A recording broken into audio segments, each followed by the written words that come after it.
Welcome to the first episode of your Inspired Leadership journey with us as your facilitator guide. Now, Inspired Leadership, we are all about creating real human connection and leveraging digital platforms. Now, what we've got for you in this episode focuses on learning the language of appreciation for each of your team members.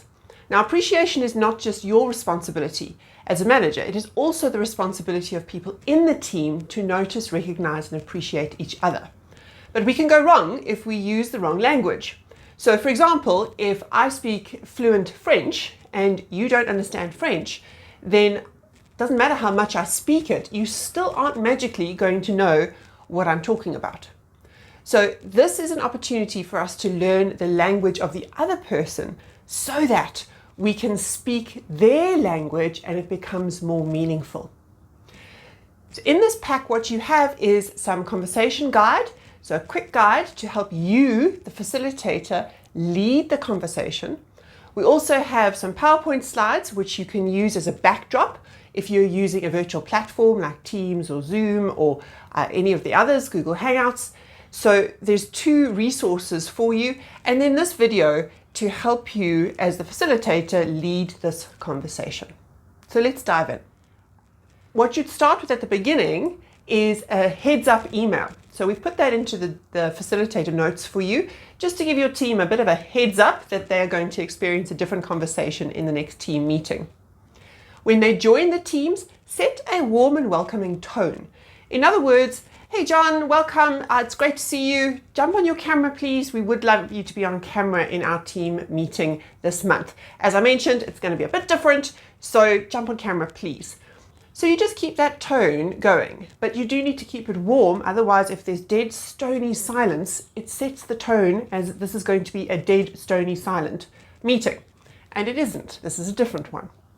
Because in these meetings, you're going to be looking at connection and relationship and the process of working together, not what you do only.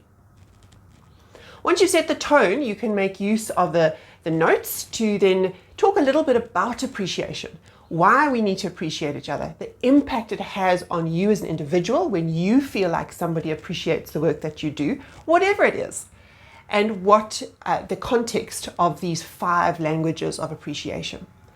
The slide deck has got all 5 written on them. You don't have to use the slides, it's totally up to you.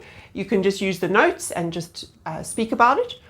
But there are 5 languages of appreciation, and as you go through the 5, it's an opportunity for you to ask the team members, does this sound like something that is of value to you? Or would you rank this language as being your most preferred language? Once you've gone through all 5, the question to the team would be, which of these languages is the one that you speak most fluently or is of highest value to you? And which is the one that you find the least valuable? What you want to make sure is that you're able to you need to capture that data. That's really helpful for the team to know. If you're using Zoom as a platform, then enabling them to type on the screen in a PowerPoint, for example, that has their name on it. So they can write their name and they can type which language is their preferred language. And if you've got a few people, you can probably remember it, but if you've got a bigger team, you're going to want to take notes of this, not just for you, but for the team, so that they know what each other's language is. So you get to that point, what is the most valuable language for you?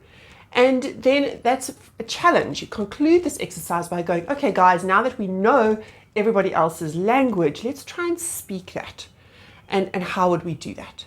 So the last slide in the PowerPoint is how you could learn the language that isn't necessarily your preferred language. So there's just a very short summary of the 5 languages and what you could do in order to speak the other person's language of appreciation. This whole exercise probably take you about 20 minutes, and that's a wonderful way to just kickstart your normal team meeting. And of course, to urge each other and of course yourself to stretch into the other person's language for the next month. Now, once you've done that, you're going to hopefully have whet their appetite for some different conversations in the months to come. And in episode 2, you'll be able to use growth mindset as the exercise. So warm your team up to go next month. We will be talking about the growth mindset and what that means and starting to hold different conversations. Again, if you need us, please contact us. Use the link in the note below so that you can get hold of us and we can help you through preparing for this conversation, or if you'd like us to help you facilitate it, we can do that too. Have a lovely conversation, and remember, this isn't a quest to be an inspired leader. It's not about just what you get your team to do, but how you treat each other and how you make them feel.